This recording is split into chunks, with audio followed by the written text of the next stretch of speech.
Вас всегда выбирают. В чем ваша сила, сильная сторона и сильные качества? Ну, во-первых, хочу заметить, что тематика у меня одна. Это международное сотрудничество в Арктике. Изначально очень хотела повторять и быть похожей на свою сестру. То есть полное обновление циклов, да, вот перетекание в новую фазу — это 7 лет. И даже есть такой... Это, кстати, я от мамы знаю, потому что она медик. Она говорила, что идеальное, допустим, рождение второго ребенка — это через 7 лет после рождения предыдущего ребенка. Изменение климата происходит во всем мире, но начинается оно в Арктике в первую. А некоторые говорят, ну ты теперь, наверное, должна научиться ставить приоритеты.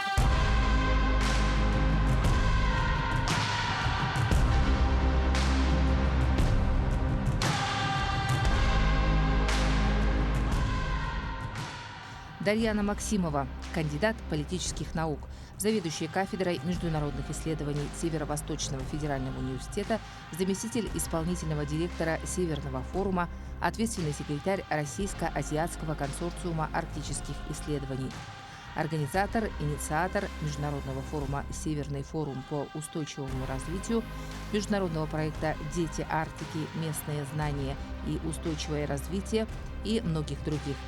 Свободно владеет родным якутским, русским языками, а также английским и французским. Опубликовала около 30 научных статей, соавтор в 4 монографий. Дарьяна, добрый день. Добрый день. И первый вопрос, наверное, все вам задают. Какое красивое имя?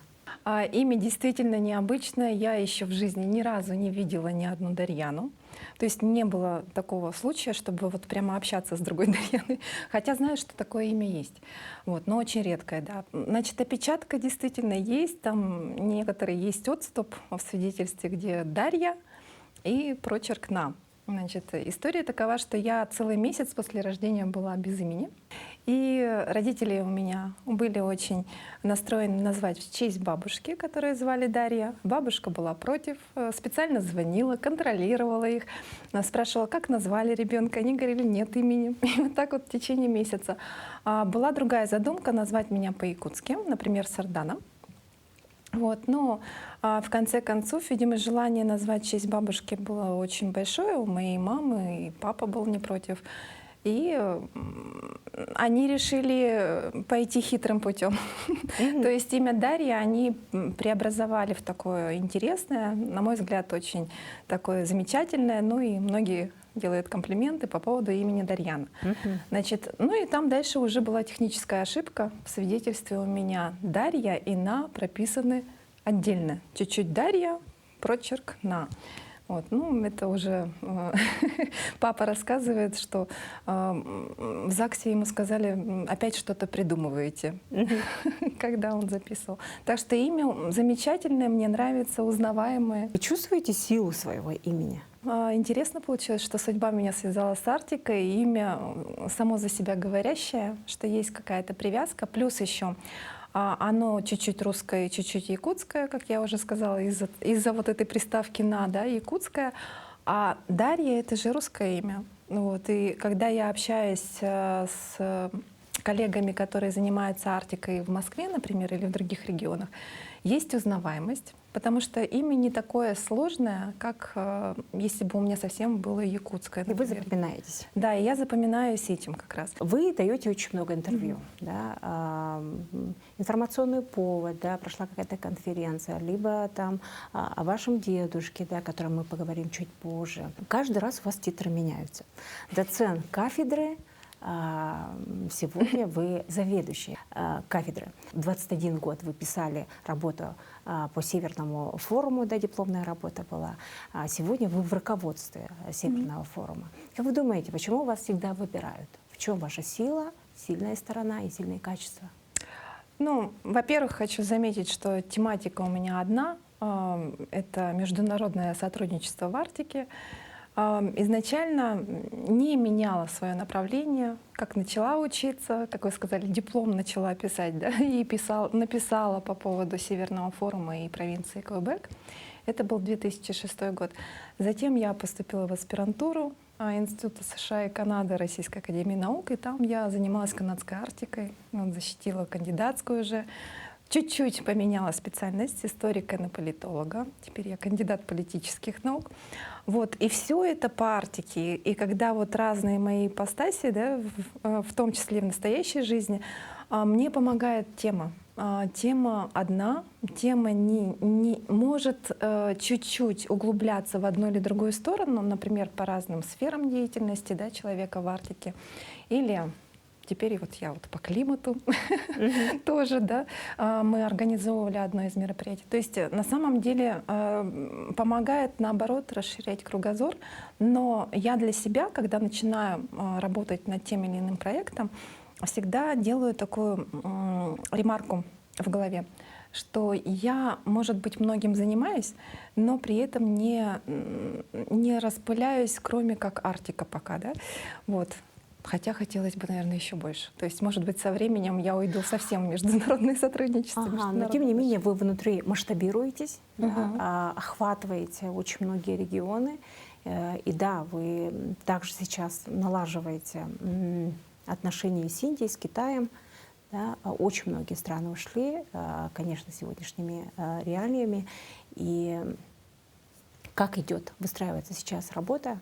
Да, сейчас как раз у нас работы еще больше, чем мы планировали раньше. То есть до прошлого года мы думали, что и мы планировали очень много разных проектов со всеми странами, которые были причастны к Арктике, в частности, страны Арктического совета.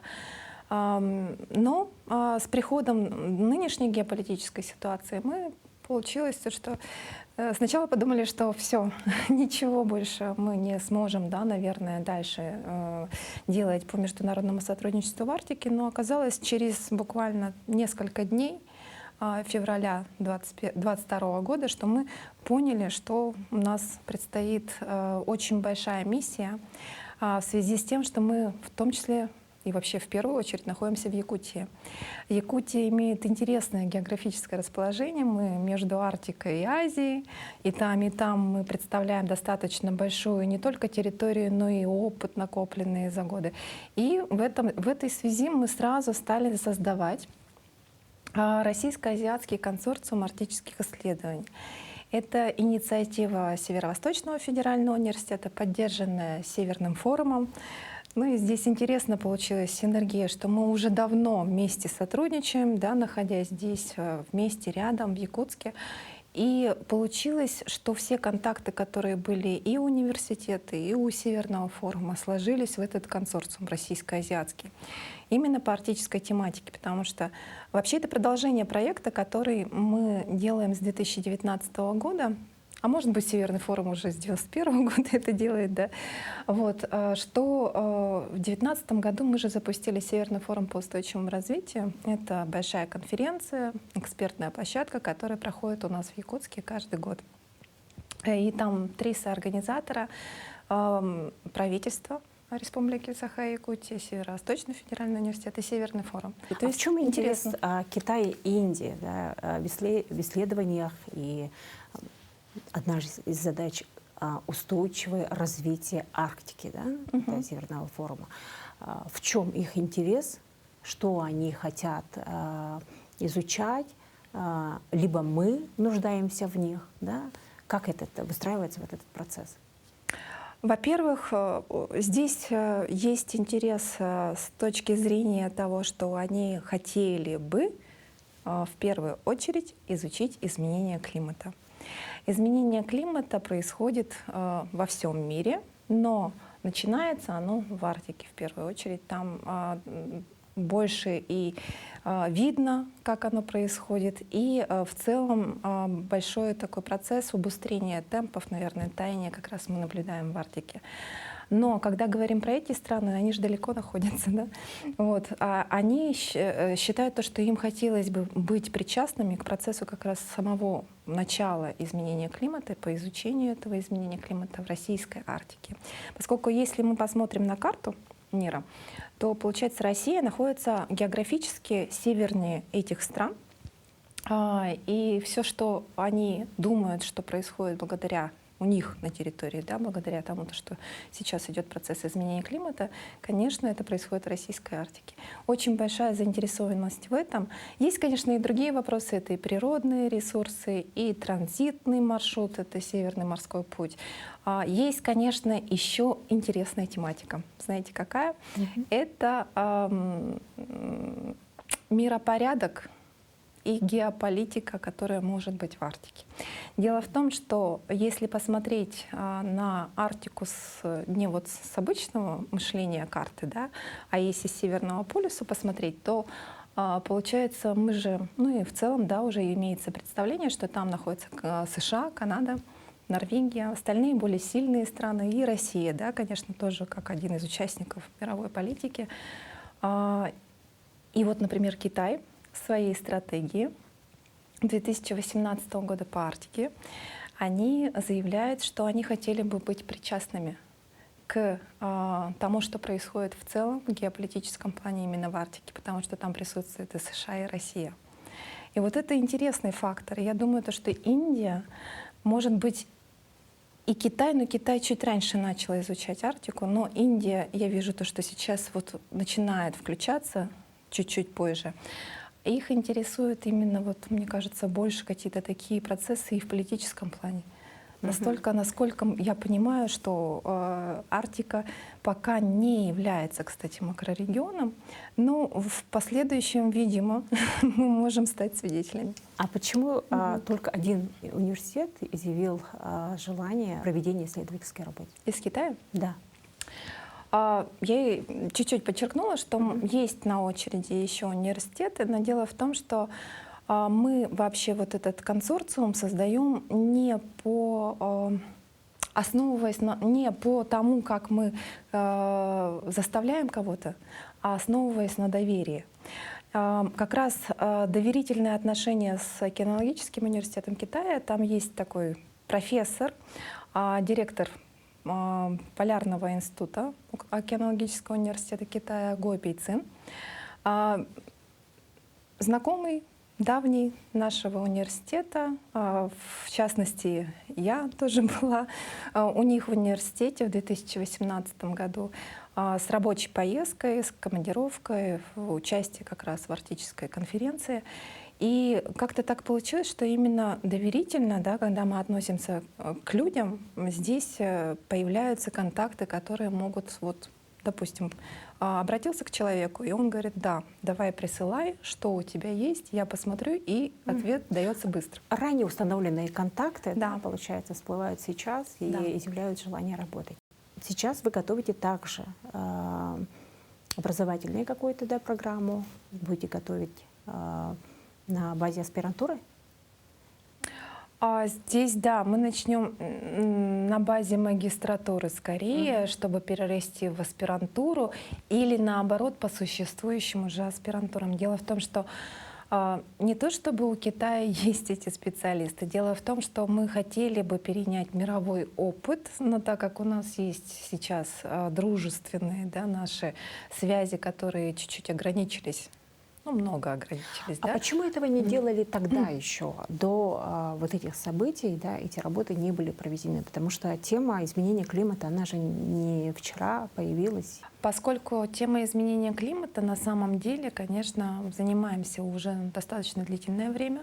Каждая арктическая страна имела свой опыт развития, и когда обсуждали общее поведение уже мирового масштаба, да, просто обменивались опытом.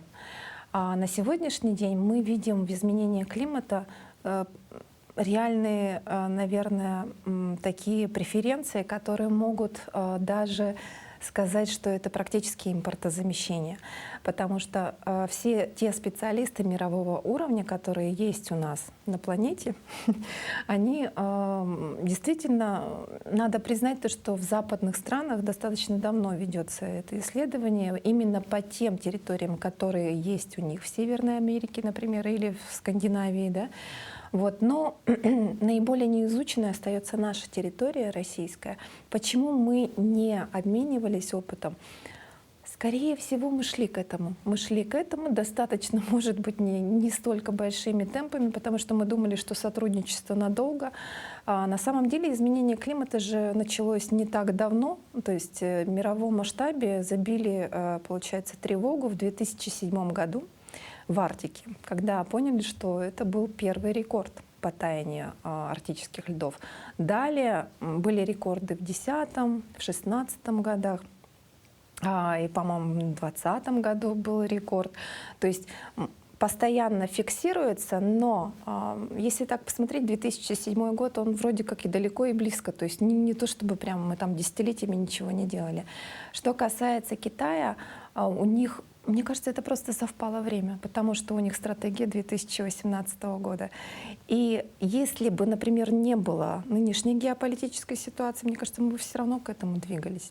Но России очень интересно сейчас работать в этом направлении и по политическим своим перспективам, потому что мы же, получается, благодаря этой теме сближаемся и с Китаем, и с Индией. И просто совпало, на мой взгляд. Вот я вот реально сейчас, у вас очень интересный вопрос. Я подумала, надо же.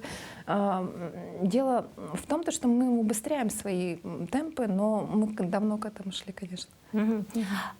Вы говорите о нехватке специалистов, именно климатологов, да? Кто будет тогда обучать, кто будет преподавать?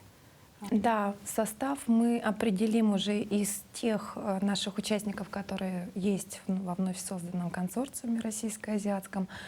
И не вижу никаких проблем для того, чтобы, и я думаю, коллеги со мной согласятся, что в процессе формирования команд для полевых, например, исследований появляются и новые наработки, которые можно быстро достаточно преобразовать в образовательную программу. А если мы говорим про аспирантуру, то здесь еще интереснее. То есть человек намеренно приходит заниматься исследовательской работой.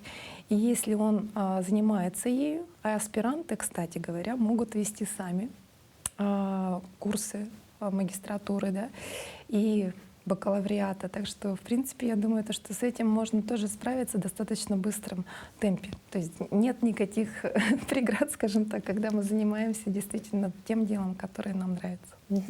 Дарьяна, в своем профессиональном, скажем так, пути, да, чуть не сказала, творческом пути, профессиональном пути, выстраиваете ли вы вот эту стратегию? Я скажу, почему я задаю этот вопрос, да, чуть позже раскрою, потому что весь свой путь, сначала студенчества, у вас был такой прям, как будто вот сидели, написали стратегию, вы начали работать. Дипломная работа, дальше уже правильные коммуникации, правильная работа, бить в одну цель, показывать свой профессионализм, да, работать именно, углубляться в эту тему, развиваться и раскрывать свой потенциал, да, в этой сфере. Здесь огромное большое спасибо моей семье. Огромное большое спасибо моим родителям, прежде всего, и маме, и папе за поддержку. Маму зовут Ольга Михайловна, папу Дмитрий Васильевич. Я, на самом деле, младшая дочка. Большое спасибо, нас двое в семье, моей сестре старшей, она старше меня на 11 лет. И зовут ее Ольга Дмитриевна, она доктор юридических наук. И здесь, наверное, как раз их напутствие на жизнь, вот именно с молодого возраста, получилось то, что вот я сейчас с вами, да, в таком уже контексте именно специалиста. Дело в том, что изначально очень хотела повторять и быть похожей на свою сестру, Ольгу Дмитриевну.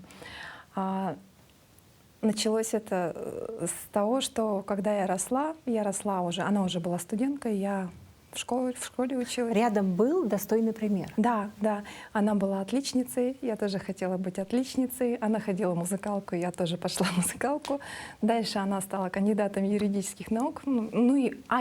Перед этим она училась в Москве, в МГУ. Я мечтала поступить в МГУ, правда, поступила тоже в Москву, в Российский государственный гуманитарный университет. Но один из лучших вузов, да, и Да. ваши преподаватели одни из сильнейших людей, которые, конечно, мы тут озвучивать не будем, поскольку люди работали в очень серьезных структурах. Да, и на самом деле есть такое, наверное, в семье поступательное движение по воспитанию и по, наверное, такому не то, что вот воспитывали, да, а напутствие на жизнь, что ты должен всегда попробовать из того, что у тебя получается, сделать лучше, чем есть. Это я запомнила очень хорошо, потому что когда начинаешь что-то новое, всегда хочешь оказаться, достигнуть того, что тебе дано, да? Ну, по образованию понятно, но в целом, то есть после образования аспирантура это даже не было вопросом, иду я туда или нет. Я вижу по молодежи некоторые, ну, сейчас, которую я сама обучаю, что ребята задумываются.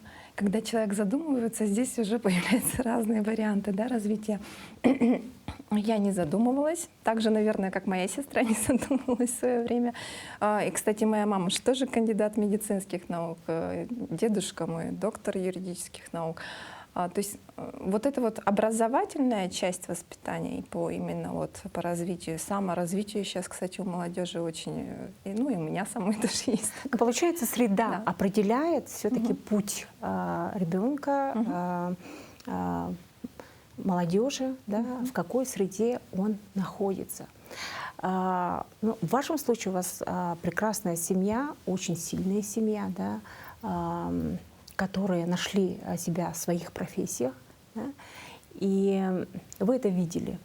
У вас был вот этот план, стратегия вашей сестры, по которому вы тоже шли. Да?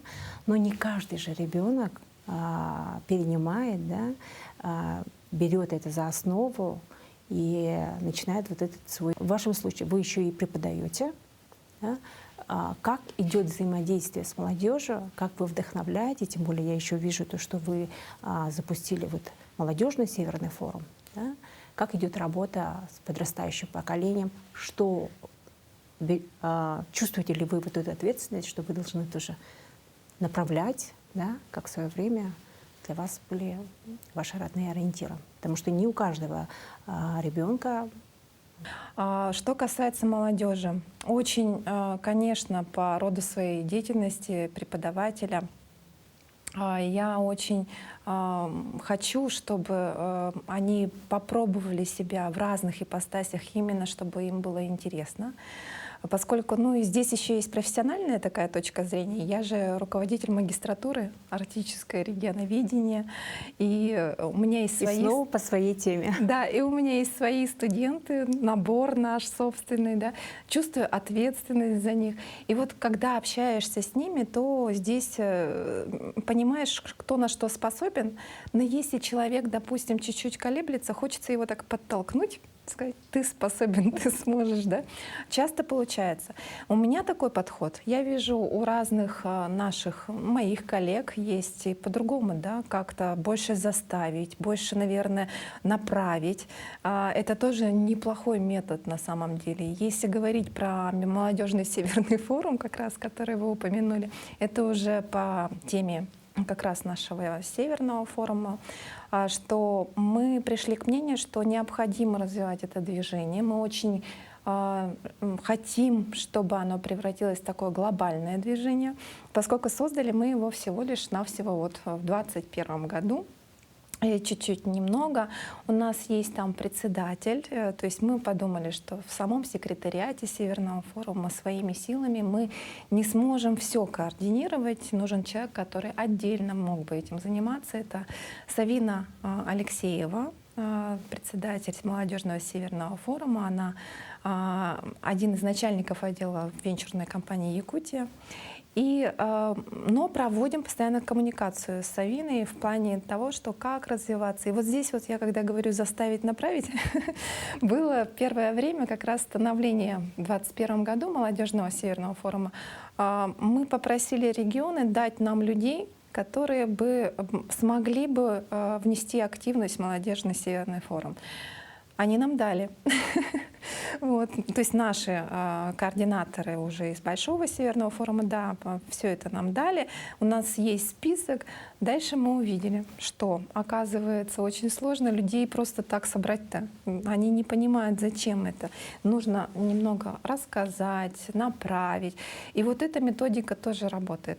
А вот дальше уже, когда ты узнаешь конкретно людей, и нам чуть-чуть в молодежном Северном форуме не хватает как раз личных встреч. У молодежи нет, к сожалению, финансирования, чтобы встречаться. Они же из разных арктических регионов, северных регионов.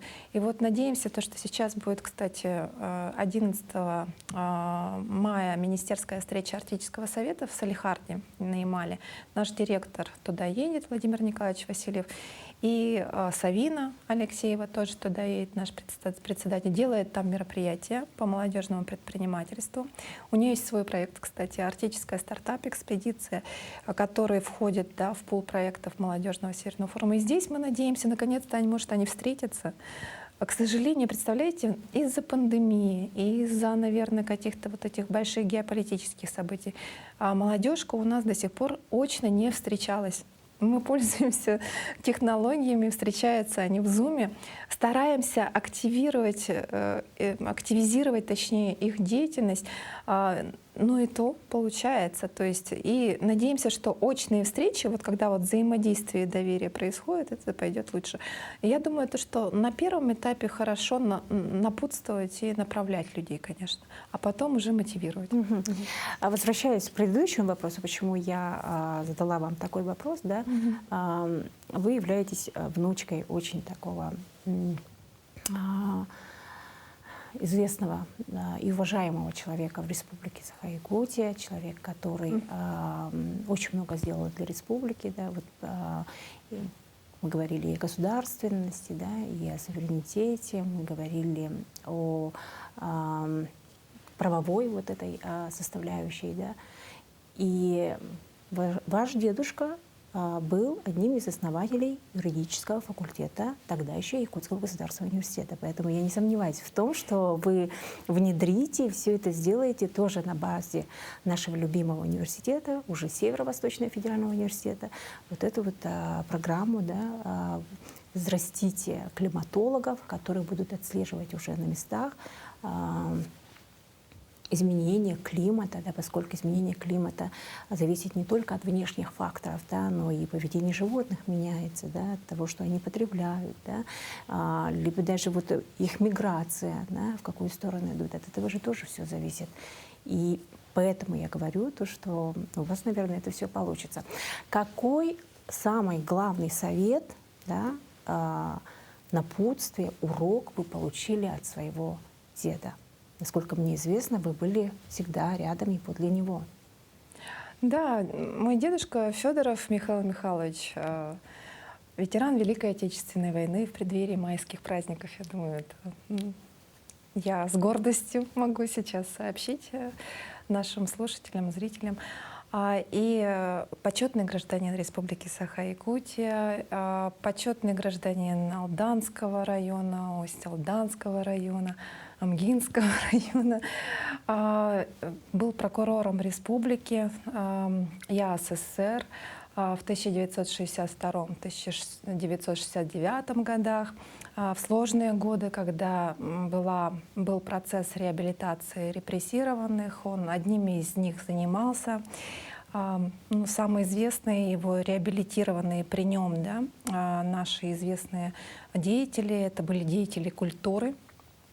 Это был Алампа, всем известный, и Зверев Кыл-Ола, делами которых конкретно именно занимался мой дедушка. Кроме этого, потом уже после прокуратуры он ушел в науку. Но я, собственно, всегда в науке, немного, да, в практике, а он из практики в науку. И к окончанию уже деятельности работы в прокуратуре он защитил кандидатскую диссертацию.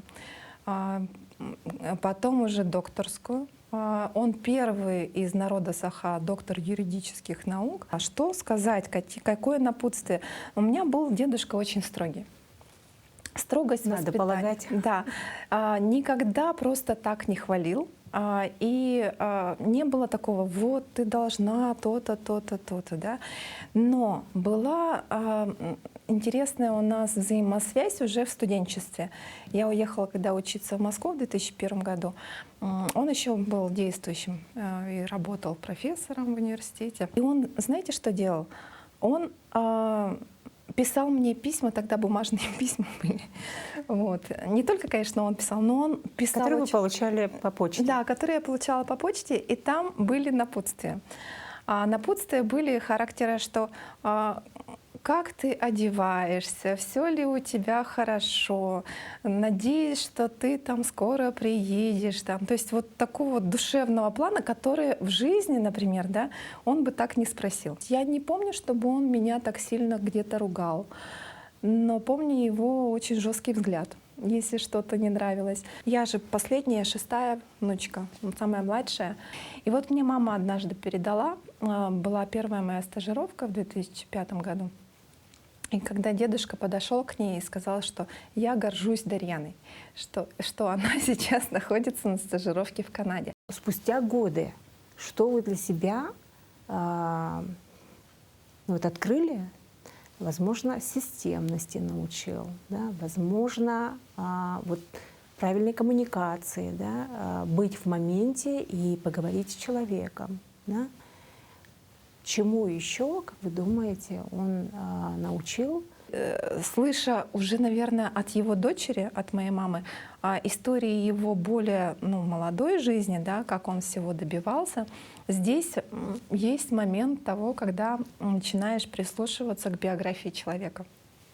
То есть вот он пошел, например, да, на войну, он же уже пошел в статусе помощника прокурора Амгинского района. И дело в том, что там есть тоже такая интересная часть биографии, что добровольцем он сразу не смог пойти, потому что их освобождали на полгода. То есть не могли бы вообще не взять, я так понимаю. Ну, то есть в плане того, что он дождался полугода этого срока, да, для помощников прокурора и пошел уже потом добровольцем в Красную армию. Здесь момент такой, что человек хотел пойти, да, вот именно такое чувство патриотизма. Вообще, наверное, с точки зрения погружения в биографию, очень много могу сказать про патриотизм, который я изучила и знаю, живя и прожив с дедушкой. Потому что патриотическое вообще настроение у нас в семье всегда было. У нас 9 мая праздновалось больше, чем Новый год. Все приходили, либо когда дедушка был более такой активный, да, в своей жизни, и я еще совсем маленькая была, в начальных классах, мы ходили по гостям. Вот. Именно к фронтовым его друзьям. Да, и это был интересный такой момент воспитания. И очень хочется так же, как дедушка, быть полезной обществу, полезной своей родине, полезной своей Якутии. И здесь, наверное, стараюсь сделать из того, что у тебя есть, все то полезное, что может быть полезно для окружающих. Не только близких, но и, получается, тех, кому хотелось бы сделать лучше. Вот как раз я хотела задать следующий вопрос. Вы жили в Москве, вы жили в Квебеке, да? Родились, выросли в Якутске и возвращаетесь в Якутск. Теперь я получила ответ, почему вы выбрали Якутск. Местом работы, местом проживания и местом, где у вас родился ребенок и растет здесь, и скоро пойдет в 1 класс, насколько мне известно. Да, у меня начинается новый этап жизни. Я готовлюсь к этому этапу как к поступлению в университет, мне кажется. Потому что вся та активная деятельность, о которой вы до этого у меня спрашивали, и, наверное, если меня кто-то знает, да, все то, что мы сейчас с коллегами делаем, была просто возможно благодаря тому, что у меня был маленький ребенок.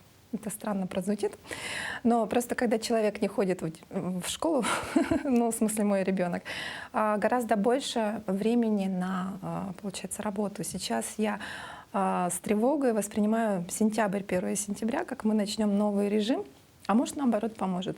Может, я буду вставать в 7 утра, идти к 8 утра в школу, и у меня будет такой режим, когда я буду на работе уже находиться в 8:30 утра. Да?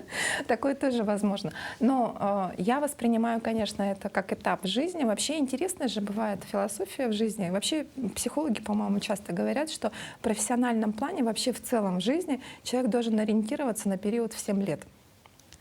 А моему ребенку как раз 7 лет. То есть все, что происходило, получается, последние 7 лет, это как раз этап моего переезда из Москвы сюда. Я приехала сюда в конце 2015 года, ну, чуть больше 7 лет, да, и вот сейчас вот ребенку исполнилось 7 лет. То есть получается, что и еще у медиков есть же такое, что кровь человека обновляется за 7 лет. Интересно. Вот. Поэтому, то есть полное обновление цикла, да, вот перетекание в новую фазу — это 7 лет.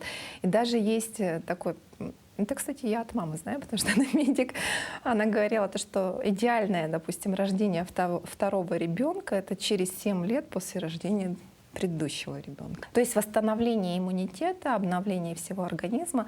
И по жизни, мне кажется, какие-то такие... А некоторые говорят, вот надо там каждые 7 лет менять работу. У меня, я хоть и говорю, что в одном направлении иду, но получается же все равно меняются постоянные этапы в Конечно, жизни. вы внедряете, вы расширяете, вы просто работая и двигаетесь по одной цели, да, наращиваете, да? Наращиваю, хватаясь за возможности. Есть даже такое, что мои коллеги, старшие мои коллеги, наставники, в том числе и мое руководство, и в Северном форуме, и в Северо-Восточном федеральном университете отмечают, что ну, где как что-то начинается, да, что-то нужно, везде может быть Дарьяна, да. Ну, точнее, Дарьяна даже как будто бы сама вызывается на какие-то проекты новые. И считается то, что некоторые говорят, ну ты теперь, наверное, должна научиться ставить приоритеты. Насколько научиться ставить, вот, кстати, тайм-менеджмент. Задумалась об этом. Вечно вешу на телефоне. У меня телефон статистику выводит. Самое большое время, в каком приложении я нахожусь, это WhatsApp. Я могу за день находиться до 15-20 часов в WhatsApp, это совершенно спокойно. Но это, И работать с разными часовыми поясами. да, потому что иногда, да, коллеги, которые находятся в Москве там, и в западных арктических регионах, звонят, пишут. Вы считаете себя успешным человеком? Я остаюсь такой, какая есть. Я слышу это от людей, которые меня окружают. Я вижу, как люди хотели бы, мои коллеги и друзья, чтобы я еще больше развивалась. И в том числе моя семья. Они очень любят слушать мои какие-то достижения на любых этапах, там маленькие, большие. Все, что делается, наверное, вот искренность очень важна, наверное, в том, что искренне, наверное, свою сторону я стараюсь развивать. Какую цель вы ставите перед собой и находите ли время для мечтаний? Все-таки мы женщины, мы любим мечтать. Вот это такая интересная часть. Но я часто мечтаю о том, чтобы у моих близких все было хорошо. Стала за собой замечать, что со взрослением ребенка, а я зовут его Дима, ему 7 лет, я начинаю больше думать о том, чтобы у него все было хорошо. И у меня появляется уже такое ощущение, что я хочу гордиться тем, что он делает. Также и тут я уже понимаю, как себя ведут мои родители в отношении меня. Так же, как, наверное, вел дедушка в отношении своих детей и внуков. Да?